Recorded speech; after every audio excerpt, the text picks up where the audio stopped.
Hello, and welcome back to the Easy English Podcast. I am Hannah, and as always, I am joined by my wonderful co-host, Alex. Hey everyone, it is great to be here.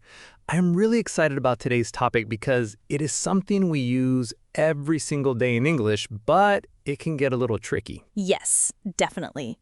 Today, we are talking about 3 words that sound very similar in meaning: should, ought to, and had better. Now, I know many of our listeners probably think, Hannah, they all just mean you need to do something, right? What is the big deal? But actually, choosing the wrong one can sometimes make you sound a bit too bossy or even rude to a native English speaker. That is so true, Hannah. It all comes down to how strong you want to be.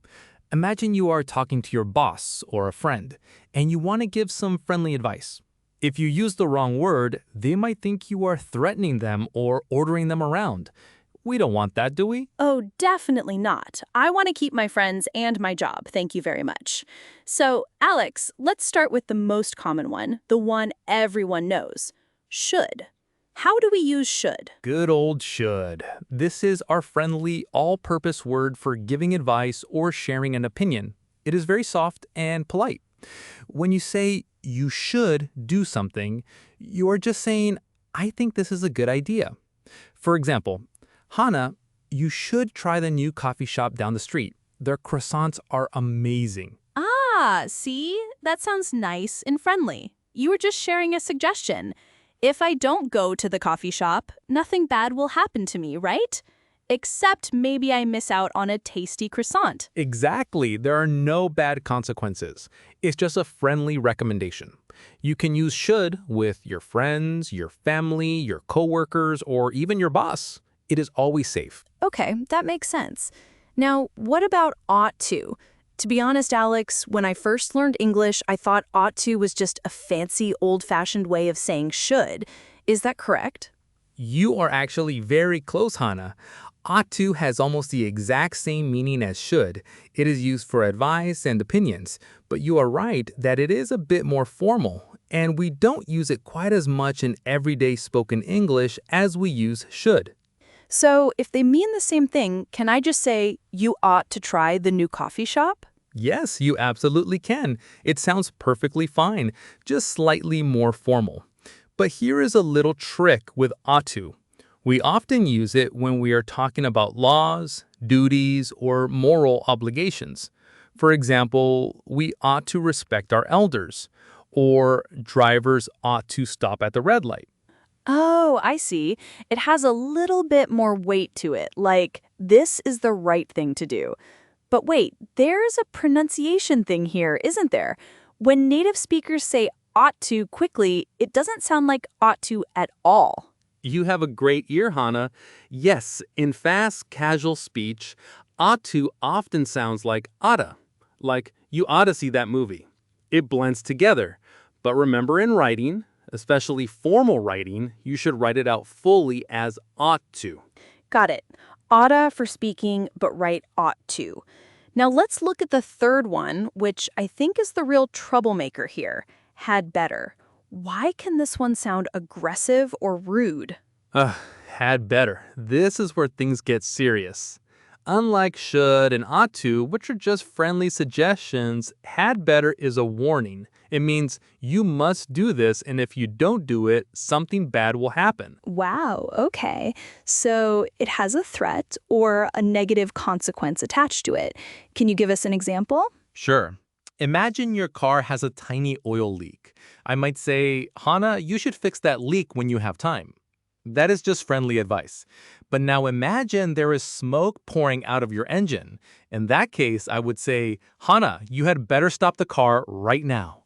Ah, because if I don't stop the car, the engine might explode. That is a very real, very bad consequence. Exactly. Another everyday example, you had better wear a coat. It is freezing outside. The consequence of not wearing a coat is that you will get very cold or get sick. It is a strong warning. So if I say to my boss, you had better read this report today, how does that sound to them? Oh dear. To your boss, that sounds like you must read this report today, or else I'm going to get angry or something bad will happen to the company. It sounds like you are ordering them around, which is definitely a bad idea if you want to keep your job. By the way, if you are enjoying our conversations, taking a second to subscribe or like this episode really helps our podcast reach other English learners around the world. It really does. And please leave a question in the comments. We read and answer them all. Anyway, back to our grammar scale. Right, that would be a disaster. Instead, I should say, you should read this report today, or you might want to look at this report today. That is much more polite. Perfect. You nailed it. Should is polite and optional. Had better is urgent and has a warning. And there's another small detail about had better that confuses learners. Even though it has the word had, which looks like the past tense, we actually use it to talk about the present or the future. Oh, that is a really important point, Alex. Let's repeat that for our listeners. Even though it says had, which is past tense, had better is used for the present and the future. For example, we had better leave now means we need to leave right now in the present so we aren't late. Exactly, and just like ought to becomes oughta in fast speech, had better also gets shortened. Native speakers almost always contract the had to a simple D sound, or sometimes they drop it completely in very casual English. Wait, so instead of saying you had better, they say you'd better? Yes, you'd better go. We'd better hurry. The had is just a tiny D sound attached to the pronoun. And in really casual speech, you might even hear people say, you better listen to me, where they drop the D completely. But you'd better is the standard way to say it. That makes so much sense, Alex. I hear you'd better all the time in movies, but I never really thought about how the D is actually the word had. It's so fast. Now, what about the negative form? If I want to tell someone not to do something using had better, how do I say it? Is it hadn't better? That is a super common mistake. Many learners say you hadn't better, but that is actually incorrect. The correct way to make a negative is to put not after better. So it is had better not. For example, you'd better not eat that cake. It's for the party tonight. Or we had better not wake the baby. Oh, wow, had better not. That actually sounds a lot cleaner once you practice it. You'd better not miss your train.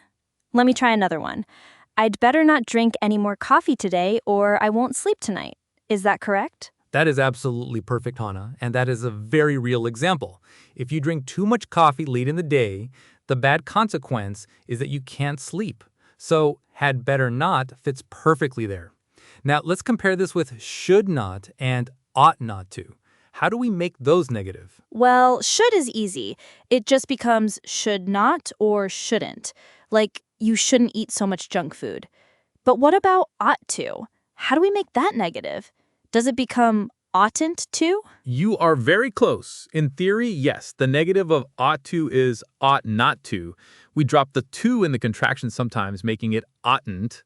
For example, you ought not to speak to her like that, or you oughtn't worry so much. But honestly, Hannah, in modern English, we almost never use ought not to or oughtn't. Really? Why is that? Is it because it sounds too formal or just too difficult to pronounce? Both, actually. It sounds incredibly formal, almost like old-fashioned poetry. And oughtn't is quite hard to say quickly. If native speakers want to say a negative recommendation, they will almost always just use shouldn't or had better not. It sounds much more natural. That is a huge relief. I was worried I would have to practice saying oughtn't 10 times in the mirror every morning. So, to keep things simple, for negative advice, just stick to shouldn't for general things and had better not if there's a serious consequence. Is that a good rule of thumb? That is an excellent rule of thumb. It will make your English sound natural and clear. Let's do a quick practice game to help our listeners really feel the difference between these three tools. I will give you a scenario, Hannah, and you tell me which one of our three tools should, ought to, or had better is the best fit. Ready? I am always ready for a game. Let's do it. What is the first scenario? Okay, scenario number 1. Your friend is trying to decide what to wear to a casual dinner party. She asks for your advice on a blue dress versus a red skirt. What do you say?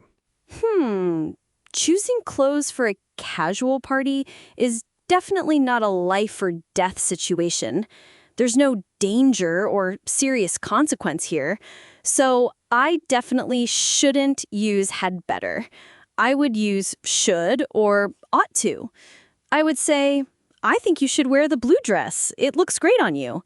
Or if I want to sound slightly different, you ought to wear the blue dress. Spot on. Should is perfect here because it's just a friendly, helpful opinion. Now, scenario number 2. You and your coworker are working on a project, and the absolute final deadline to upload the files is in 5 minutes. If you miss it, the client will cancel the contract. The internet is acting slow. What do you say to your coworker? Oh, this is definitely a high-stress situation. There's a major negative consequence if we fail. 5 minutes is almost no time at all. I have to use had better here. I would scream, we'd better upload these files right now. Yes, exactly. If you said, we should upload these files, it would sound way too relaxed. Your coworker might say, okay, let me finish my tea first. But we'd better upload these files communicates the urgency instantly. They will move fast. That really shows how the words we choose change the feeling of the situation. Should is calm and relaxed. Had better is urgent and serious. But what about ought to? Let's do a scenario where ought to is the star. Great idea. Scenario number 3. You are talking about society or general morals. For example, you see someone drop trash on the street instead of using the bin. You want to talk about what is the right, responsible thing to do. What would you say? This is about a duty, or what is morally right. So ought to fits really well here. I could say, people ought to protect the environment and keep the streets clean. It sounds like a general truth or a moral duty. Exactly. You could also use should there, of course, because they are so close. People should keep the streets clean is also great. But ought to adds that nice touch of this is the correct, moral way to behave. Now, let's try a tricky one. What if you are at a restaurant and the food is taking a very long time, and you have a movie starting in 20 minutes? Ooh, that is tricky because it's a mix. It's not a disaster if we miss the beginning of the movie, but it would definitely ruin our plans. So it's more urgent than just choosing clothes, but less dangerous than losing a client. Which one do I use? In this case, you can actually choose based on how you feel. If you are feeling relaxed and don't mind missing the previews, you could say, we should probably ask the waiter about our food. But if you paid a lot of money for those movie tickets and you really don't want to be late, you would say, we'd better ask the waiter or we're going to miss the start of the movie. I see. So it also depends on my personal perspective and how much I care about the consequence. That is a really empowering thought for English learners. We have the control to show how urgent we think the situation is just by switching from should to had better. Precisely. Language is a tool to express your own feelings and urgency. By understanding the difference between should and had better, you can tell your listener exactly how important the situation is to you. That makes so much sense.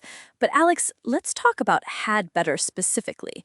When I first learned English, I thought had was only for the past tense. I remember being so confused seeing had better used for the future, like we had better leave now. Why does it use had if we are talking about right now or tomorrow? That is one of the most common points of confusion for learners. You are totally right. Had is the past of have. But in the phrase had better, it loses its past tense meaning completely. It is a fixed idiom, and it only refers to the present or the immediate future. If you say, I had better call my mom tonight, you are definitely talking about the future, not the past. So I can never say, yesterday I had better clean my room. No, never. That is a big grammar mistake. If you want to talk about a past obligation or a past recommendation, you have to switch back to should have or had to. For example, yesterday I should have cleaned my room. But had better is strictly for today, right now, or tomorrow. It is a future-facing phrase despite that sneaky little word had. Okay, that is super important to remember. Now, what about the pronunciation? When I listen to native speakers, I rarely hear them say had clearly. It usually sounds like a tiny D sound, right? Yes, absolutely. In daily conversation, native speakers almost always contract it. So we had better becomes we'd better. You had better becomes you'd better. And sometimes in very casual spoken English, people drop the D sound completely and just say, we better go. But be careful because in writing, especially formal writing, you should write had better or had better not. Ah, had better not. That brings me to the negative form. This is another area where I see learners make mistakes. Where do we put the not? Many learners want to say hadn't better because they think of had as the helping verb that takes the negative.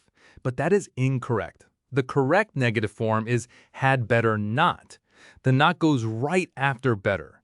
For example, you'd better not eat that cake. It is for the party tomorrow. Ooh, that's a classic example. You'd better not eat that cake. If I do eat it, what is the consequence? My partner or my roommate will be really angry with me. So there is a real negative result if I ignore the advice. It fits the had better rule perfectly. Exactly. If you say, you shouldn't eat that cake, it sounds like a mild suggestion, maybe because it's not healthy. But if you say, you'd better not eat that cake, it sounds like a warning. There will be trouble if you touch it. Speaking of warnings, can had better sometimes sound a bit too strong, like a threat? If my boss says to me, you'd better finish this report by 5 o'clock, how should I feel? You should probably feel a little worried. Yes, had better can absolutely sound like a threat, especially if it is used by someone in authority, like a boss, a parent, or a teacher. If a boss says, you'd better finish this by 5, the unspoken consequence is, or you might get fired, or you will be in big trouble. It is very direct and quite urgent. So, as English learners, we need to be careful with who we say this to.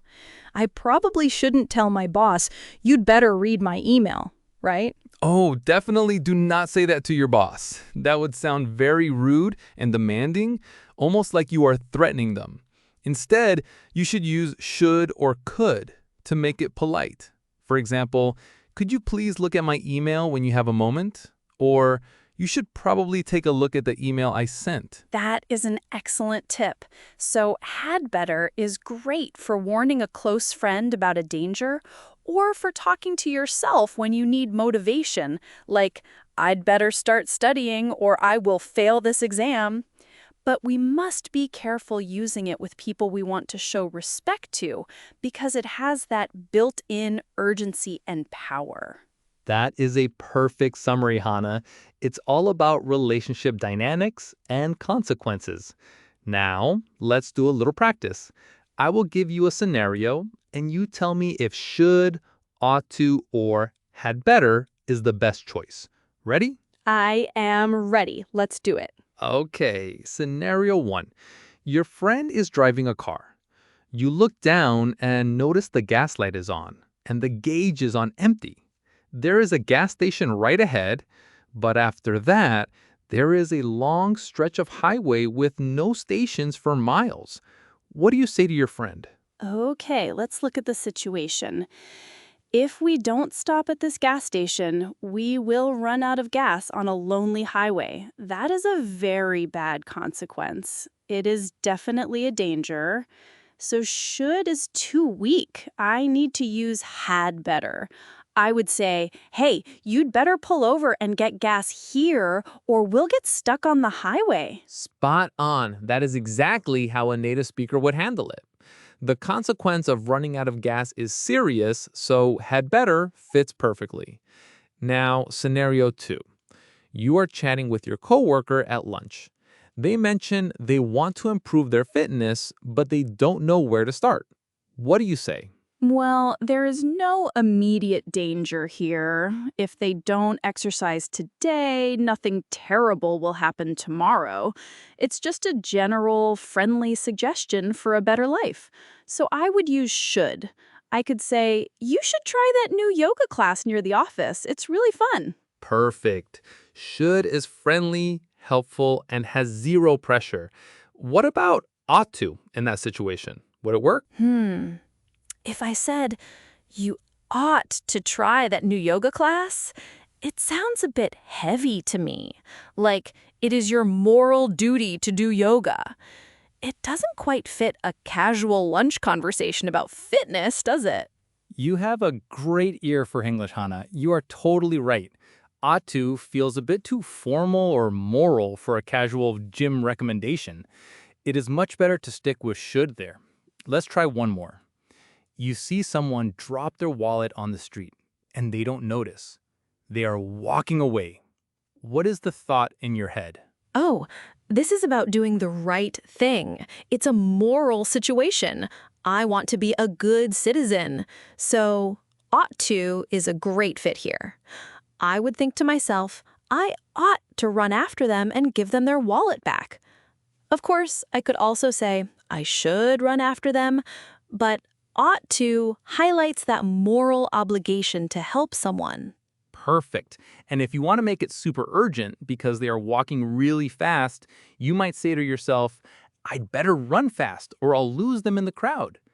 See how we can combine them depending on the moment? That makes so much sense. It is amazing how just changing one little word changes the whole feeling of the sentence. I really feel like I am finally getting the hang of this. But you know what would be really fun, Alex? Let's do a little interactive quiz for our listeners. I can read out some real-world scenarios, and we can challenge our listeners to choose the best word on the spot. What do you think? I love that idea. A live practice session is the absolute best way to lock in this new knowledge. Listeners, wherever you are right now, whether you are walking the dog, doing the dishes, or sitting on the bus, get ready to answer in your head or even out loud. Hannah, start us off with the first scenario. All right, here is scenario number 1. Imagine you are at a nice restaurant. The food is absolutely delicious. You love the pasta so much that you want to tell your friend they need to eat here too. It is just a friendly, warm recommendation. Which word do you choose? Should, ought to, or had better? I'll give you a few seconds to think. Tick-tock, tick-tock. Okay, Hannah, what is the correct answer? The best word here is definitely should. You should say, you should try the pasta here. It is amazing. Why? Because there's no danger if they don't try it, and it is not a deep moral duty. It is just a friendly suggestion. Excellent. If you said you had better try the pasta, it would sound like a threat, like try the pasta or else something bad will happen to you, which makes no sense at all in a nice restaurant. Great start. Let's do scenario number 2, Hannah. Okay, scenario number 2. You are driving your car, and you suddenly notice that the petrol light is flashing yellow. The screen says you only have 5 miles of fuel left. You see a petrol station just ahead. Which word should you use to describe what you need to do? Should, ought to, or had better? I'll give you a few seconds to think. Tick-tock, tick-tock. Okay, what is the correct answer? The best word here is definitely had better. You should say, I had better get petrol at the station or I'll run out of fuel. It's a strong way to say, I need to do something or else bad things will happen, without having to say that explicitly. Be careful, as Hannah said earlier though, had better is often used as a threat. This one has to be had better, or the short version, I'd better. You should say, I'd better stop at this station or I will run out of fuel on the highway. If you don't do it, you will be stuck on the side of the road. That is a real negative consequence. Exactly. Should is too weak here. If you say, oh, I should get petrol, you might look at your phone and forget. But I'd better get petrol adds that necessary spark of urgency. Now, let's try scenario number 3. This one is a bit tricky. You see an elderly person standing on a crowded train, struggling to hold on to the handrail. You are sitting down in a comfortable seat. Which word fits best here? Ooh, this is a classic everyday situation. Let's give our listeners a moment to choose between should, ought to, and had better. Remember to think about what kind of situation this is. What do you think, listeners? What does your conscience tell you? I think the best fit here is ought to. You would think, I ought to offer my seat to that elderly person. It is about respect, kindness, and doing the right thing. It is a moral duty. Of course, should is also very common here, but ought to really highlights that feeling of social obligation. But Alex, what about had better? Could we use that? Well, you could use had better only if there was a rule or a direct threat. For example, if you are sitting in a special seat reserved for the elderly or disabled, and the transit officer is walking down the aisle, you might say, I'd better stand up or I will get a fine. That is a direct negative consequence. But if it is just about being a good person, ought to is your best choice. That is a perfect contrast. It shows how the exact same action, giving up your seat, can use different words depending on the motivation behind it. If you do it to be kind, you ought to do it. If you do it to avoid a fine, you had better do it. You nailed it, Hannah. That is the entire lesson wrapped up in one simple picture. Let's do one last scenario for our listeners before we wrap up today's episode. Imagine your best friend has a job interview tomorrow morning. They are really nervous and they are planning to stay up until 2 a.m. watching television to distract themselves. What do you tell them? Staying up late before a big interview is a terrible idea. If they do that, they will be exhausted and they might perform poorly. So there is a very clear negative consequence. Listeners, what is your choice? Give it your best guess. I would say you had better go to sleep early tonight or you will be exhausted tomorrow. It is a strong warning because you care about their success and you don't want them to ruin their interview. Spot on. You had better go to sleep. It has that loving but firm warning tone that real friends use when they want to protect you from making a big mistake. This has been such an eye-opening conversation, Alex. I used to think these three expressions were just random variations of the same thing. But now I see that they each have a special role to play. Should is our friendly, everyday helper. Ought to is our moral compass. And had better is our urgent warning system. Beautifully summarized, Hannah. I couldn't have said it better myself. To all our wonderful listeners around the world, thank you so much for hanging out with us today on Easy English Podcast. We hope this makes you feel much more confident the next time you want to give advice or make a suggestion. Remember to practice these in your daily life, and we will see you in the next episode. Bye for now.